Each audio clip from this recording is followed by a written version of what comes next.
Choជំរាបសួរអ្នកទាំងអស់គ្នាចំពោះវីដេអូនេះគឺយើងតពីវីដេអូមុនដែលពីវីដេអូមុនគឺយើង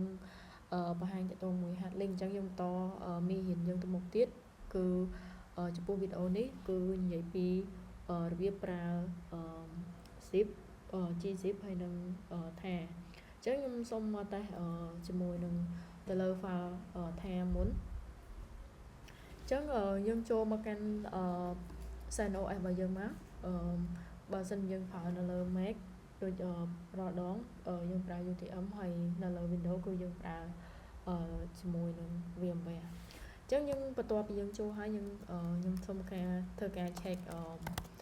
ថា folder របស់ខ្ញុំហ្នឹងវាមានអីខ្លះអញ្ចឹងធ្វើការវាយ command ls មកអញ្ចឹងមុននឹងបង្កើតថាបានគឺខ្ញុំត្រូវមានdirectory 2ហើយមួយទៀតគឺយើងត្រូវមាន file ជាប្រភេទ txt អញ្ចឹងដោយសារខ្ញុំអត់ទាន់មាន file អញ្ចឹងខ្ញុំធ្វើការបង្កើតជាមួយនឹង file ថ្មីអញ្ចឹងខ្ញុំដាក់ធ្វើការ touch file 1.txt ខ្ញុំបង្កើតមួយទៀតឈ្មោះថា touch file 2.txt អញ្ចឹងយើងធ្វើការចូលមក check វិញយើងធ្វើការចុច ls យើងឃើញបាន file របស់យើងពីរមាន file 1.txt ហើយនិង MyD1D2 នេះបើសិនបើអ្នកទាំងអស់គ្នាអត់ទាន់បានបង្កើត MyD1D2 ទេយើងធ្វើការចូលបង្កើតមក mkdir ហើយតបមកយើងធ្វើការបង្កើតជាមួយនឹងមុខ file របស់យើងមកដោយសារខ្ញុំបង្កើតហើយខ្ញុំអត់បង្កើតទេអញ្ចឹងមួយទៀតយើងចូលទៅកាន់របៀប compress ទៅថារបស់យើងក៏យើងប្រើថា.cvf មកតបមកយើងកន្លែងនេះគឺយើងដាក់ឈ្មោះ file របស់យើងកន្លែងខ្ញុំដាក់ mytha.tha បន្ទាប់មកយើងធ្វើការដាក់ឈ្មោះfolder ហើយយើង directory របស់យើងមកខ្ញុំធ្វើការបង្កើតខ្ញុំសើការ compress ថានឹងចូលក្នុង file របស់ខ្ញុំទាំងអស់ 2.txt ហើយនឹង my directory 1 my directory 2 1 my directory 2ចឹងយើងចុចប៉ុណ្ណឹងមកយើងធ្វើការចុច enter មកខ្ញុំចូលមកធ្វើការចុច ls មកដើម្បីធ្វើការថាវាបង្កើតបាននៅចឹងឃើញយើងបង្កើតជាមួយនឹង file ថាបានហើយចឹងរាល់តន័យដែលវា compress គឺយើងដាក់នៅក្នុង file ថាទាំងអស់រាល់តន័យចំពោះថាគឺមានតែប៉ុណ្ណឹងយើង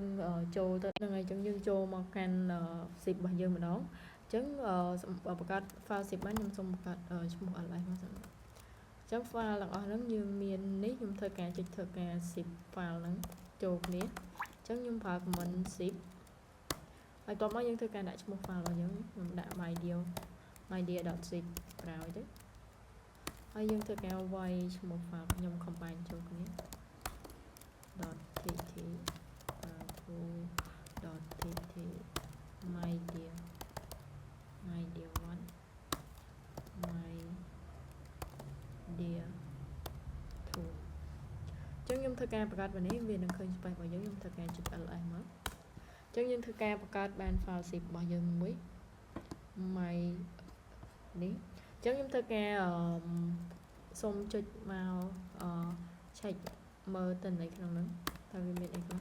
ចឹង ls ilចឹងសម្រាប់ space ដែលយើងប្រើនៅលើ my file zip នេះមាន598ចឹងខ្ញុំចូលមកតេស្តថាម្ដងថា space រវាងថាហើយនឹងzip មួយនៅវា C space ជាងអញ្ចឹងធ្វើការបង្កើតថាថ្មីអញ្ចឹងថាវាប្រើ command vcf ហើយតមកយើងធ្វើការដាក់ឈ្មោះ file ថារបស់យើងមកខ្ញុំដាក់ឈ្មោះ mytha.tha អញ្ចឹងខ្ញុំដាក់បញ្ចូល file របស់យើងដាក់ចូលមកtxt mydear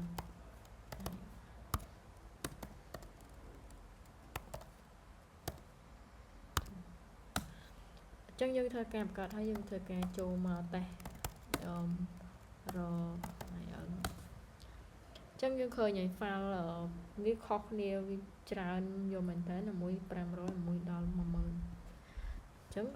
សម្រាប់ទៅលើ file zip គឺខ្ញុំមានតែប៉ុណ្ណឹងអញ្ចឹងយើងចូលមកកាន់ gzip របស់យើងម្ដងខ្ញុំចូលមកកាន់ ls ដដែលសូម check តន័យសិនអញ្ចឹង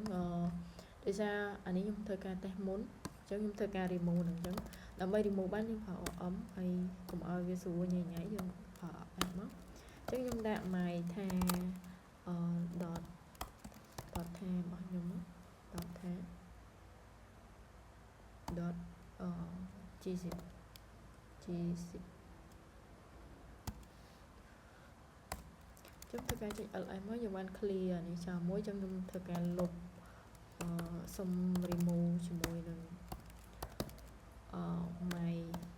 my 10សិន my b10 របស់ខ្ញុំ my b10 2 dot ថាអូ sorry comment ខ្ញុំសេខហើយចឹងអានេះយើងប្រើ rf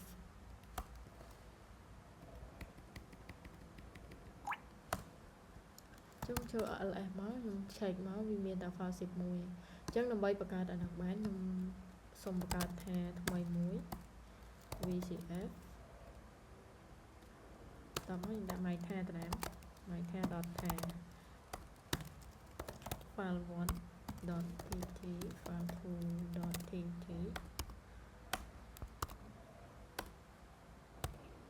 2 dot tt my dear 1 my dear 2 my dear 2ចឹងធ្វើការចុច ls មកចឹងយើងបានធ្វើការបង្កើត file ថាមួយចឹងដើម្បីធ្វើការ zip file ហ្នឹងបានប្រើ g10 បានច្រឡំ zip ចឹងប្រើ g10 ខ្ញុំគ្រាន់តែផ្ញើg ហើយ zip តោះមកយើងធ្វើការដាក់ឈ្មោះ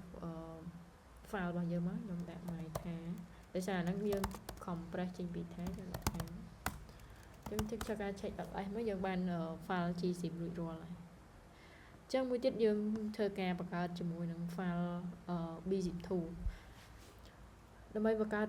file b12 គឺយើងត្រូវមាន file មួយឈ្មោះ file ថាចឹងដូចគ្នាអញ្ចឹងខ្ញុំសូមធ្វើការ unzip g10 ហ្នឹងសិនណាអញ្ចឹងដូចគ្នាគឺយើងធ្វើការបង្កើត file b12 សម្រាប់ file b12 របស់យើងធ្វើការបង្កើតមកខ្ញុំបង្កើតចេញពី file ថាដែរcvf មកតោះមកយើងធ្វើការដាក់ឈ្មោះ